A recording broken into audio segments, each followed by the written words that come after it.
करके जा रहे हैं कि भारतीय जनता पार्टी के झूठ में नहीं फंसेंगे, उनकी नफरत की राजनीति को आगे नहीं बढ़ने देंगे।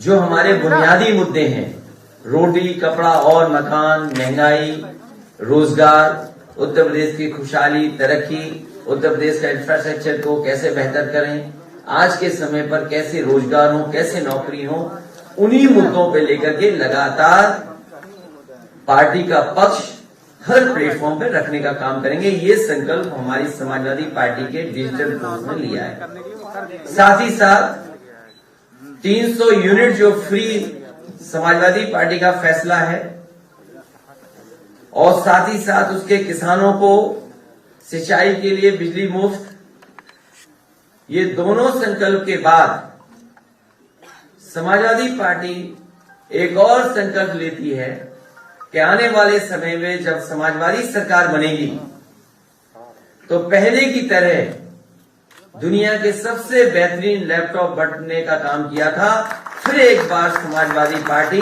अपने नौजवानों को, छात्रों को जो आगे की पढ़ाई पढ़ेंगे उनके लिए फिर सरकार से लैपटॉप उपलब्ध कराने का काम सरकार से होगा। पहले लाखों दिए थे लैपटॉप और इसका परिणाम यह हुआ कि लाखों लाख नौजवानों ने अपने आप रोजगार और नौकरी का इंतजाम कर लिया। उसमें कई उदाहरण हैं, कई ऐसे छात्र नौजवान हैं जिन्होंने लैपटॉप समाजवादी सरकार में पाया और अपने आप रोजगार और काम धंधा शुरू कर दिया। मुझे जब बांदा में जाने का मौका मिला था तो बांदा में एक नौजवान अपने आप उसी समाजवादी लैपटॉप से काम कर रहा था और रोजगार और अपने परिवार को चला रहा था। मुझे वो भी समय याद है जिस समय समाजवादी सरकार थी तो एक बेटी से लैपटॉप छीन लिया गया था और अखबारों में छपा था कि जब लैपटॉप छीन गया उससे तो पूरे घर ने खाना नहीं खाया उस दिन। उसके बाद जब मुझे जानकारी हुई तो मैंने अलग से उसको लैपटॉप भिजवाने का काम किया था। अभी जब मैं मिर्जापुर गया था तो उस बेटी और उस परिवार से मैं मिला था। समाजवादी पार्टी के दिए हुए लैपटॉप आज भी चल रहे हैं, आज भी नौजवानों की मदद और नौजवानों को आगे बढ़ने का मौका दे रहे हैं। इसलिए दूसरा संकल्प समाजवादी पार्टी लेती है, आने वाले समय में सरकार बनने पर लैपटॉप छात्र नौजवानों को बांटने का काम सरकार करेगी और एक लोगों पे एफआईआर दर्ज कराएंगे हम लोग। समाजवादी पार्टी की legal team, Bharatiya Janata party के आईटी सेल चलाने वाले जो दिल्ली में बैठते हैं, दिल्ली से बैठ करके पूरे उत्तर प्रदेश का खराब कर रहे हैं और भारतीय जनता पार्टी की टीम लगातार लगी हुई है कि कैसे झूठा प्रचार हो।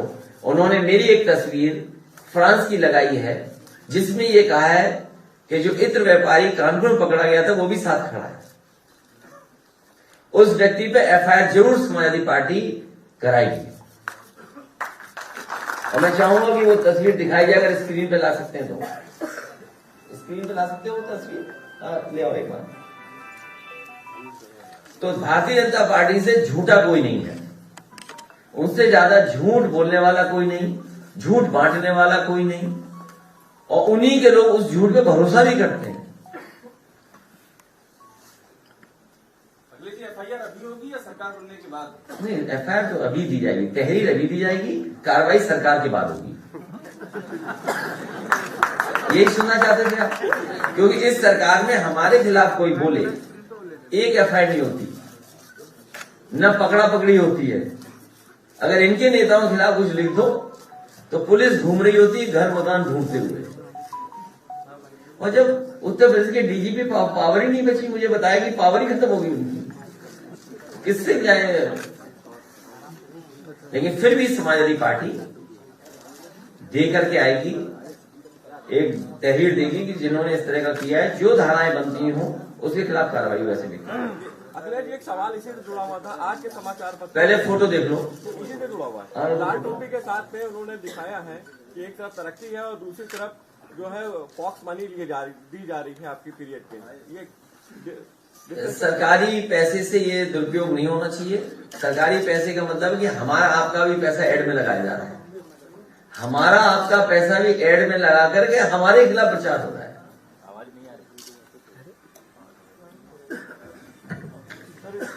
समय आने पर उसके लिए भी कार्रवाई होगी।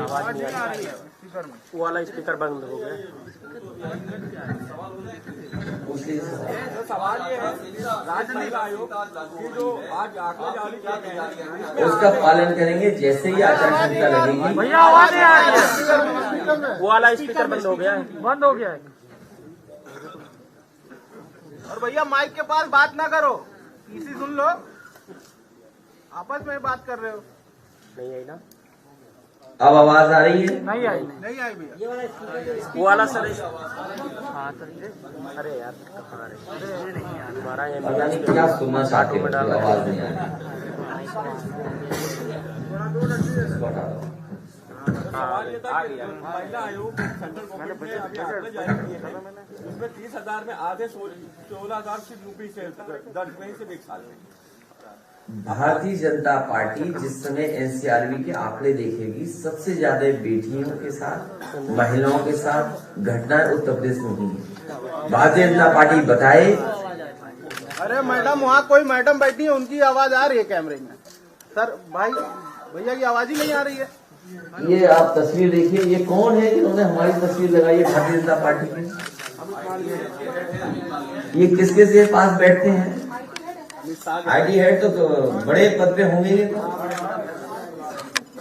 ये बताइए, 2015 में फ्रांस ग्रास से शेयर किए थे, कारण बताया कन्नौज में परफ्यूम पार्क बनाना है। यात्रा की तस्वीरें नजर आने में दिखवाने वाली जिनकी दीवारों के पीछे और जमीन के नीचे निकल रही यूपी की जनता से लूटी गई अकूत दौलत है। इस व्यक्ति के खिलाफ समाजवादी पार्टी एफआईआर दर्ज करेगी। उठा के वहाँ से हटा के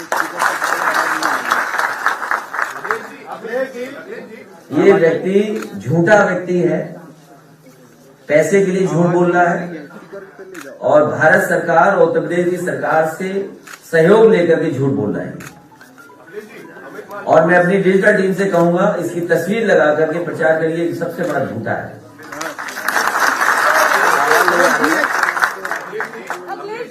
शिक्षक भर्ती के लिए इस बार जाने वाली है बीजेपी का, पता नहीं लगेगा कहाँ गई बीजेपी। शिक्षक भर्ती के लिए जो लोग धरना दे रहे हैं, आप उनसे क्या कहना चाहेंगे?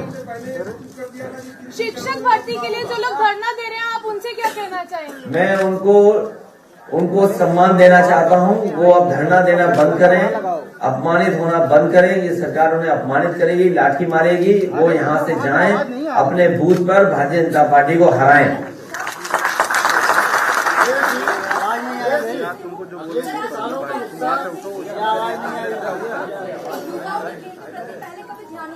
जैसे कि हम लोगों को पता है कि आपने लैपटॉप पार्टी के बाद आप तो इस बात से आप कितना सहमत करते हैं? उत्तर प्रदेश के मुख्यमंत्री भी झूठ बोलते हैं। वो मैं बोल रहा हूँ, अभी तक जो बड़े आयोजन किए उन्होंने समाजवादी पार्टी की सरकार में बने हुए स्टेडियम में ही किया। और मुझे याद है कि ग्रीन पार्क का एक अपना इतिहास रहा है, क्रिकेट के तमाम वहां पर इंटरनेशनल मैचेस होते थे। एक समय ऐसा आया कि वहां पर इंटरनेशनल मैचेस होना बंद हो गए। उन्हें इंटरनेशनल मैच अगर किसी ने कराए तो समाजवादी सरकार की देन है। और साथ ही साथ लखनऊ में भी वर्ल्ड क्लास इंटरनेशनल स्टेडियम मिला है क्रिकेट का, और इसके साथ साथ तमाम और स्पोर्ट्स का भी। और मुझे वो दिन भी याद है जब हॉकी का, जो हमारे भारतीय हमारा हॉकी अपना खेल है और उसका वर्ल्ड कप होना था, उसके लिए संसाधन जुटाने थे।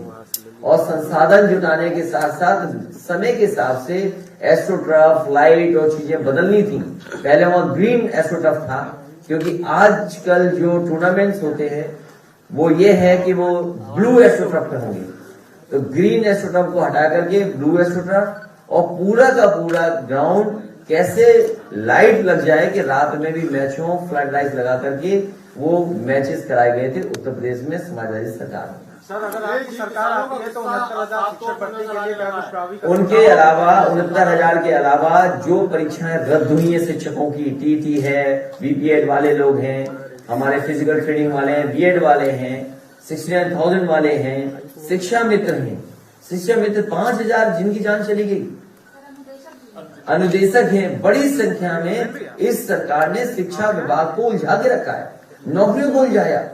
समय समय पे छात्र नौजवान तैयारी करके आते थे, जैसे तैसे अपना किराया कैसे रुकेंगे वो इंतजाम करते थे, परीक्षा देने आते थे और पता लगता था कि परीक्षा रद्द हो गई, पेपर लीक हो गया। जितने भी पेपर लीक हुए हैं उसमें भारतीय जनता पार्टी के लोग शामिल हुए।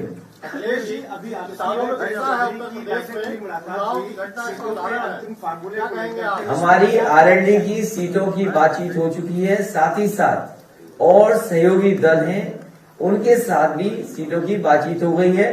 तारीख का इंतजार कर रहे हैं और उसके बाद काम आगे बढ़ेगा। अखिलेश जी आज इलेक्शन कमीशन बड़ी रैली पर रोक भी लगा सकता है, वर्चुअल कैंपेनिंग के लिए आप लोग क्या प्लान है? समाजवादी पार्टी ने लाखों लाख लैपटॉप बांटे थे, डिजिटली तैयार हैं। संसाधन कम होंगे लेकिन फिर भी इन्हीं कार्यकर्ताओं की ताकत से इस बार चुनाव जीतने का काम करेंगे। हमारा एक कार्यकर्ता तैयार है चुनाव के लिए, वो इंतजार कर रहा है कि तारीख कब आएंगी और तारीख आते ही भारतीय जनता पार्टी का उत्तर प्रदेश सफाया होना शुरू हो जाए। ये झूठ बोलने वालों को, नाम बदलने वालों को बताइए, बीपी रावत जी का कौन सम्मान नहीं करता? किस देश का कौन व्यक्ति है जो सम्मान नहीं करेगा? मैनपुरी में बहुत सारे शहीद लोग हुए, एटा, मैनपुरी, गाजीपुर, राजनगढ़, मुजफ्फरनगर, ये तमाम शहीदों ने अपने देश का नाम आगे बढ़ाया। सैनिक स्कूल किसने बनाया? नेताजी डिफेंस मिनिस्टर थे, समाजवादी सरकार में बना। हमें कोई नाराजगी नहीं है, लेकिन ये सरकार है जो अब जिसको सम्मान देना चाहती है उसके लिए भी कोई काम नहीं करती, केवल नाम बदलती है। ये ऐसे मुख्यमंत्री हैं केवल नाम बदलने वाले हैं, इस बार जनता ही इन्हें बदल देगी। अयोध्या में मारे गए 2 कोठारी बंधुओं की बहनें आज मुख्यमंत्री योगी आदित्यनाथ से मुलाकात की है। आप भी अयोध्या जाने वाले, क्या उस बहन से मुलाकात करेंगे? मुझे केस याद नहीं है, अखिलेश जी आप मुझे केस याद नहीं है। लेकिन एक चीज हम बता दें आपको, एक व्यापारी परिवार यहाँ आया था प्रतापगढ़ का मिलने मुख्यमंत्री से, सुरक्षा मांग रहा था और वो प्रतापगढ़ पहुंचा, उसकी हत्या हो गई। और कई ऐसी बेटियां बहनें आई हैं जिन्हें आत्मदाह तक मुख्यमंत्री आवास में करना पड़ा, तब एफआईआर दर्ज हुई है। कौन नहीं जानता इन बातों को? केवल प्रचार पे चल रही सरकार, छोटे प्रचार पर। मैंने कई मौकों पर कहा कि हिटलर के पास केवल एक प्रोपोगेंडा मिनिस्टर थे, इस सरकार में तो पूरी सरकार प्रोपोगेंडा पे चल रही है। अखिलेश जी एक सवाल खड़ा हो गया कि भगवान परशुराम किसके हैं, आपके हैं या बीजेपी के हैं? भगवान परशुराम न समाजवादी पार्टी के न बीजेपी के हैं, भगवान परशुराम सबके हैं और जितने भी भगवान हैं वो सबके हैं। हमारा भारत देश इसी में तो कामयाब है कि हम हर एक भगवान को मान सकते हैं।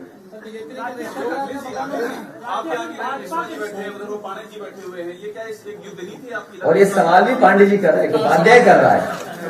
कैसे आदमी हो आप, अपने लोगों को नहीं पहचान रहे? ये सब हमारे साथ आ गए, ये भी साथ आ गए, आप भी साथ आ गए।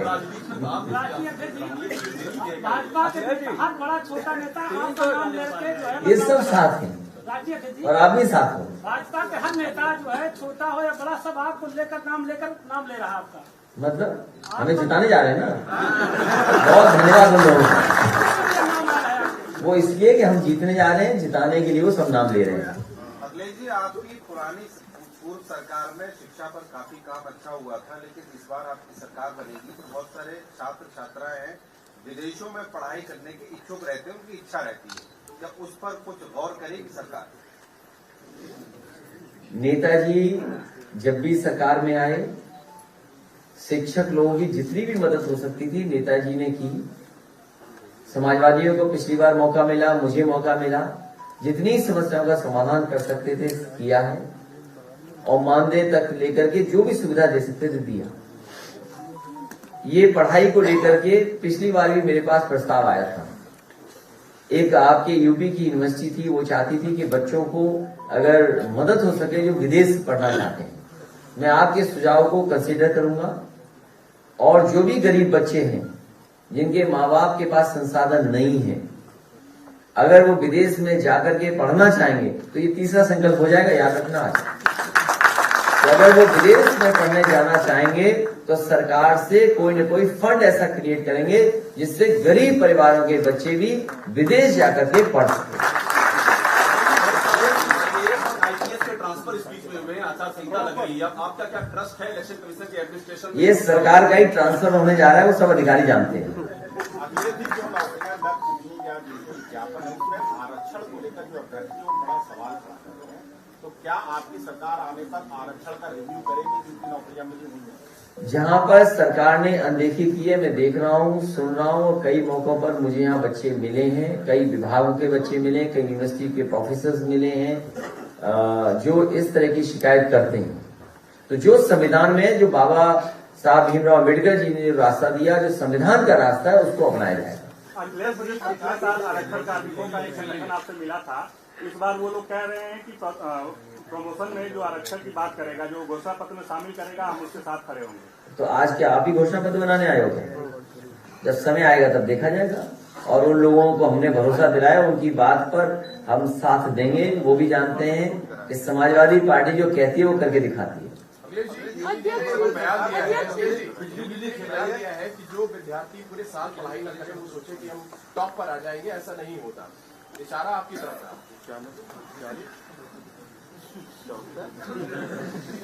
पूरा उत्तर प्रदेश योगी जी को पढ़ा लिखा नहीं मानता।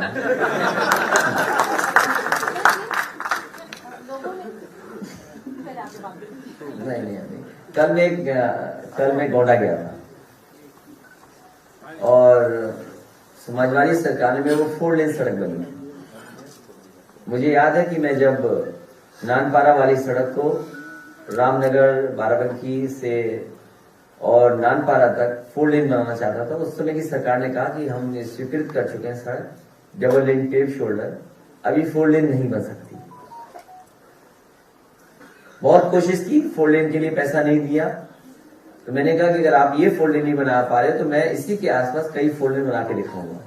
तो बहराइच से सरावस्ती 4 लेन बनी और एक नानपारा ये वाली आपकी जरवल मार्ग जो गोंडा को जोड़ता है वो 4 लेन बनी। मैं पहली बार चल करके आया हूं उस पर। सड़क पर जहां पर पेड़ पौधे या अच्छे फूलों के पेड़ लगने थे, वहां पर हमें पूरे डिवाइडर में सांड बैठे दिखाई दिए। जो मुख्यमंत्री का सबसे प्रिय जानवर हो, सांड, और 5 साल में सांड को नहीं हटा पाए। इधर आपके चैनलों ने तो कम स्टोरी दिखाई है, लेकिन मैं इधर देख रहा हूं कि बीबीसी भी स्टोरी सांड पे कर रही है। तो जो सरकार, जो मुख्यमंत्री दूसरों से पूछ रहे हैं, पढ़े लिखे नहीं है, वो बताए सांड कब हटाएंगे डिवाइडरों से। और हमारे पत्रकार साथी अगली बार अपना स्मार्टफोन उनके हाथ में दे देना और कह देना कुछ ट्वीट करके दिखा दो।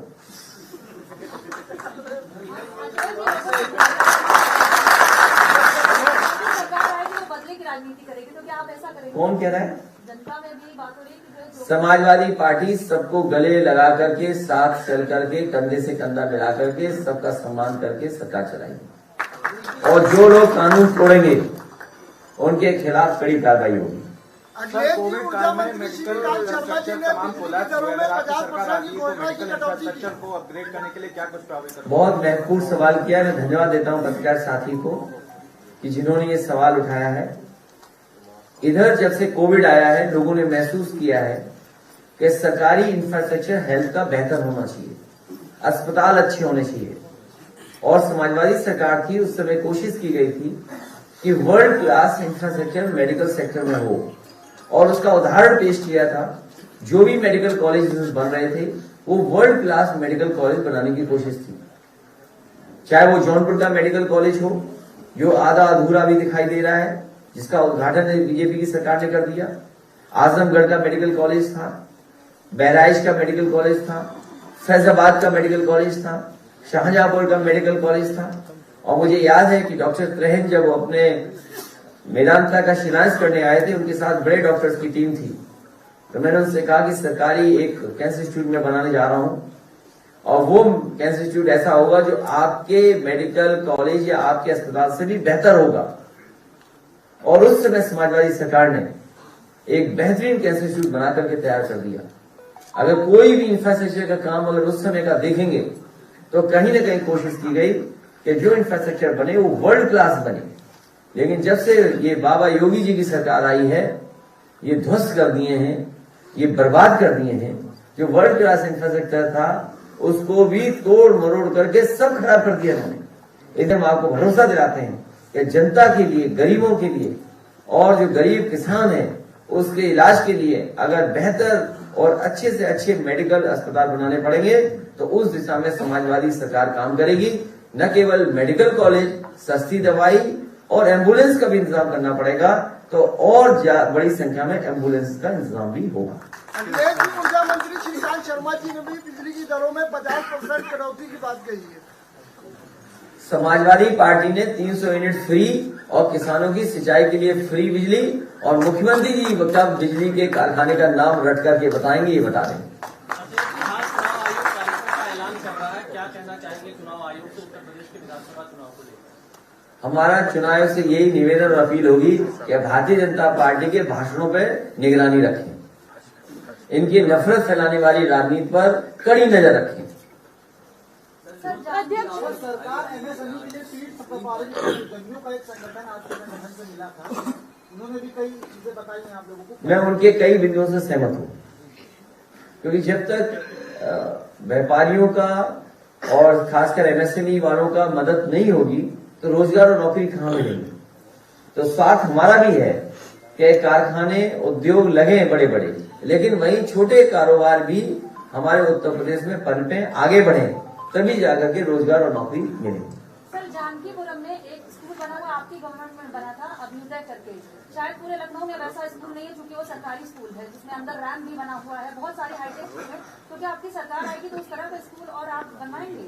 वो मॉडल स्कूल्स थे, और क्योंकि एक जगह, 2 जगह मैंने बनाए थे, और मैंने विभाग से कहा था कि इस स्कूल को देख करके अपने मानक को बदल लीजिए, और अगर कहीं नए स्कूल बनाने हो, प्राइमरी, हायर सेकेंडरी, तो इन्हीं मानकों को लेकर के स्कूल बनाए जाएं, क्योंकि आज अच्छे स्कूलों की जरूरत है।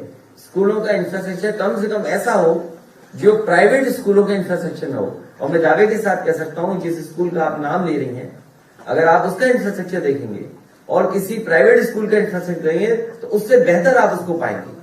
तो ये समाजवादी सरकार की कोशिश थी, लेकिन हमारे बाबा मुख्यमंत्री जी को पढ़ाई लिखाई से क्या मतलब है? हमारे बाबा मुख्यमंत्री जी को पढ़ाई लिखाई से क्या मतलब है? उस स्कूल को जो बनाया था उस जैसा कोई स्कूल नहीं बनाया उन्होंने प्रदेश में। एक सैनिक स्कूल नहीं दिया। जो बात मैंने यहाँ कहा नाम बदलने वाली सैनिक स्कूल की, मैनपुरी अच्छा किया, मैनपुरी का नाम बदल दिया। कम से कम हमारे मैनपुरी ने वो जगह तो दी वीपी रावत जी को सम्मान देने की। बाबा मुखर्जी ने कुछ बनाया नहीं, कहाँ सम्मान देंगे? अटल बिहारी वाजपेयी जी को जब सम्मान देना था तो हमारे स्टेडियम का नाम बदल दिया। समाजवादी सरकार का ही तो बना हुआ स्टेडियम है जिसका नाम बदला। तो कम से कम हमें खुशी है कि ऐसे बड़े लोगों को सम्मान दिया जा रहा है, लेकिन वो काम समाजवादियों का है। कृष्ण जी अभी निरंतर सपने में आ रहे हैं। कौन आ रहा है सपने में? कृष्ण भगवान जी। अच्छा, अध्यक्ष जी आपने किस हिसाब क्या सवाल है आपका? कोई सवाल नहीं, आपने उस दिन बताया था कि कृष्ण भगवान निरंतर सपने में आ रहे हैं। नहीं, अगर आप यकीन मानिए, जिस भगवान के बारे में आप सोचते हुए सो जाएंगे वो भगवान जरूर सपनों में है। ये हमारे मान्यता है। अब बुजुर्गों ने बताया वही मैं करता हूँ। अध्यक्ष जी आप लेकिन मुझे सुनने में आया कि मुख्यमंत्री जी कुछ और याद दिला रहे थे, कंस को याद दिला रहे थे। मैं ढूंढ रहा हूँ हमारे बच्चों के कंस कौन है।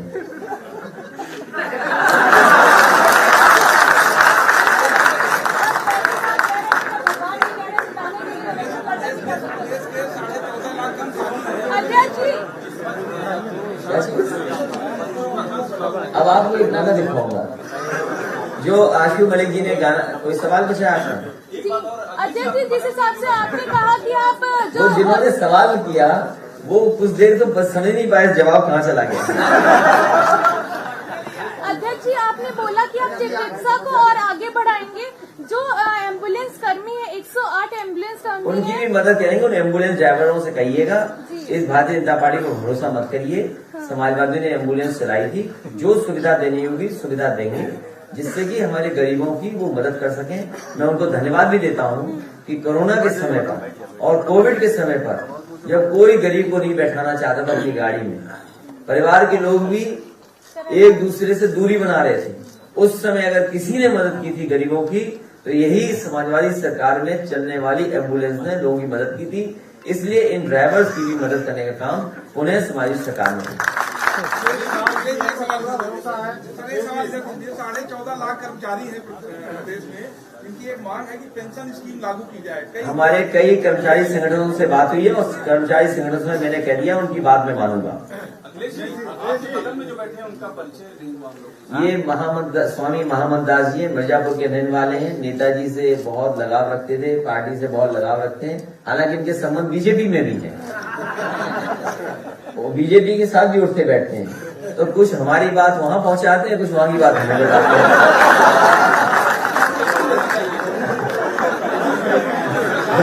ये इस्कॉन के बहुत बड़े स्वामी नहीं है, मैं इनको मानता हूँ, इनका सम्मान करता हूँ।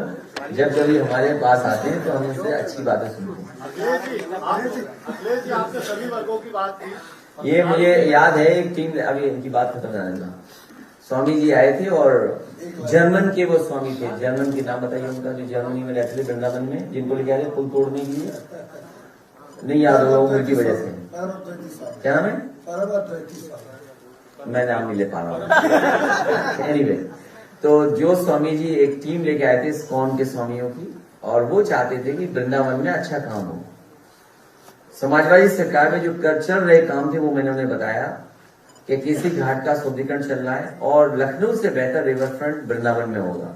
उसका काम शुरू किया गया था, बजट दिया गया था और एक ऐसा ब्रिज बन गया था बहुजन समाज पार्टी की सरकार में, जिसकी वजह से वो जो देखने का वो था, विजिबिलिटी थी, और वो वहां का नजारे को बड़ा डिस्टर्ब कर रहा था। तो उनकी सबकी ये मांग थी कि वो बनता हुआ ब्रिज तोड़ दिया जाए और नया ब्रिज बने, नया सौंदर्यीकरण हो। तो समाजवादी सरकार ने वो फैसला लिया, जो बेवजह से वहां पर रास्ता घेर रहा था, ब्रिज को हटाने का काम भी समाजवादियों ने किया, इसको उनके सभी पुजारियों के कहने से।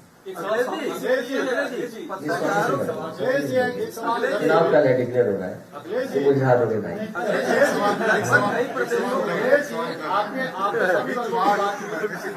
ये तय होता है कि सब डिजिटल प्लेटफॉर्म पे या ऑनलाइन वर्चुअल तरीके से चुनाव लड़ा जाएगा, तो क्या आपको लगता है सारी पॉलिटिकल पार्टी जितनी इक्विप्ड है टेक्नोलॉजी के साथ, वो कंपटीशन में रह सकें और समाजवादी पार्टी को बीजेपी के टक्कर में आप कहाँ? उसमें हम ये मांग करेंगे कि इलेक्शन कमीशन कुछ फंड्स दे पॉलिटिकल पार्टीज को, जिससे कि वो अपना इंफ्रास्ट्रक्चर तैयार कर लें, क्योंकि बीजेपी के इंफ्रास्ट्रक्चर से हम मुकाबला नहीं कर सकते। बीजेपी के पास वो तमाम इंफ्रास्ट्रक्चर वो आज से नहीं है, वो आपके और हमारे चर्चा में है कि सबसे ज्यादा फंडिंग अगर करना है तो डिजिटल प्लेटफॉर्म पे करना है। तो चुनाव इससे हम ही पॉलिटिकल पार्टीज का ये अपील होगी कि अगर कोई ऐसा कर सके, सरकार से फंड्स दें हम लोगों को, क्योंकि हम लोग तैयार तो हों उसके लिए, तैयार तो हों उस लड़ाई के लिए। डेमोक्रेटिक सेटअप को हम कम से कम इक्वल प्लेटफॉर्म तो लिखित मांग करेंगे। लिखित क्या, ये प्रेस कहती है ये लिखित हो गया। अब आप भी इस जमाने में लिखित मांगते हो। इसलिए चुनाव आयोग से हमारी अपील होगी कि अगर वर्चुअल रैली या इस तरह के फैसले ले रही है, तो जिन पॉलिटिकल पार्टीज के पास इतना स्ट्रॉन्ग इंफ्रास्ट्रक्चर नहीं है, मजबूत इंफ्रास्ट्रक्चर नहीं है, उनकी मदद के लिए कुछ न कुछ व्यवस्था की जाए। ठीक है, आप ये अजय जी कल लेने दो यार।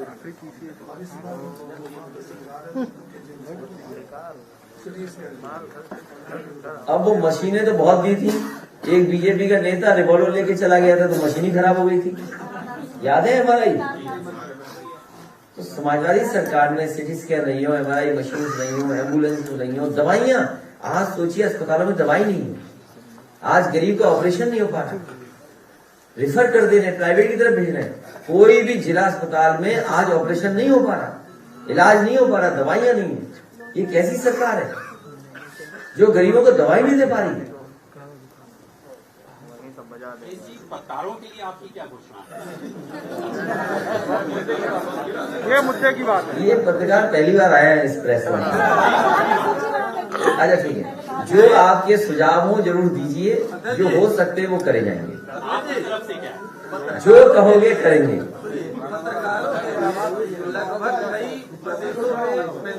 नहीं, ये तो पहले कह चुके, कंटिन्यूटी में है। बहुत नहीं, लेकिन उनकी सरकार अभी योगी जी की सरकार में अभी तक इस बात पे कोई नहीं, कई बार संगठन ने कहा भी आपकी सरकार अगर आएगी कि या इस पेंशन योजना को लागू करेंगे। इसको लागू करेंगे पत्रकारों के लिए पेंशन योजना, ये अभी घोषणा पत्र हमें लिख रहे हैं, तब बाद में बात करेंगे। आप लिख करके दे दो हमें। हमने तो समय भी मांगा था मिलने के लिए। तो अभी आपने कह दिया, आप लिख कर दे देना। आपने 300 यूनिट बिजली फ्री करने के बाद योगी जी कह रहे किसानों का आधा बिजली का बिल माफ कर देंगे। समाजवादी सरकार ने किसानों के लिए फ्री सिंचाई के लिए कहा है। किसानों की सिंचाई फ्री होगी, सिंचाई फ्री होगी किसानों की। किसान ने थप्पड़ कर दिया, ये बीजेपी के लोग बहुत कूटे जा रहे हैं।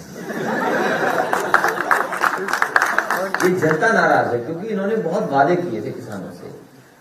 किसानों से कहा कि आपकी आय दोगुनी हो जाएगी, किसी भी फसल की कीमत नहीं सरकार दे पाई, किसान को खाद नहीं मिली, किसान भटकता रहा, खाद नहीं उपलब्ध करा पाए, बीज उपलब्ध नहीं करा पाए, डीएपी उपलब्ध नहीं करा पाए, कीटनाशक दवाइयां नहीं दे पा रहे हैं, गन्ने का अभी भी बकाया है और उन्हीं किसानों पर मीटर लगवा दिए बिजली के बिल ज्यादा आ रहे हैं, डीजल पेट्रोल महंगा कर दिया। जब कमाई आधी हो जाएगी, महंगाई दोगुनी हो जाएगी तो किसान कैसे खुशहाल होगा? इसीलिए वो किसान नाराज होकर के सम्मान देने गया था विधायक जी को। महंगाई जो है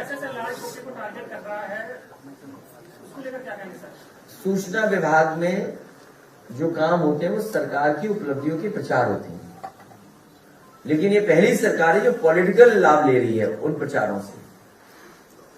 ऐसे दोषी अधिकारी जो सुझाव और राय दे रहे हैं और ऐसी कंपनियां जिन्होंने ऐड बनाए हैं उन पे कार्रवाई हो। सर जैसे अभी कोविड है और आज प्रेस कॉन्फ्रेंस भी होने वाली है उसके चुनाव आयोग की, तो अगर एक ऑनलाइन वोटिंग का ऑप्शन होगा।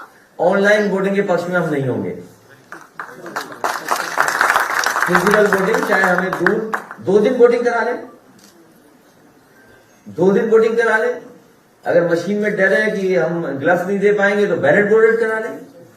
जब बैलेट कुछ उम्र के बाद के लिए अलाउ कर रहे हैं आप और विकलांग के लिए अलाउ कर रहे हैं, लेकिन ये नहीं हम लोग इसके पक्ष में नहीं है, ऑनलाइन वोटिंग के पक्ष में समाजवादी पार्टी नहीं है।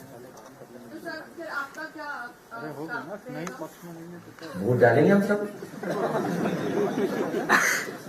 उत्तर प्रदेश में विधानसभा चुनाव और ऐसे चंडीगढ़ में भारतीय जनता पार्टी ने कैसे देखा? मैंने देखा नहीं चुनाव, नहीं देखा नहीं मैंने किस तरह किया होगा। उत्तर प्रदेश का पंचायत का चुनाव तो देखा था, इन्होंने बेईमानी की, लूट की और महिलाओं को अपमानित किए, कपड़े खाए। ये जनता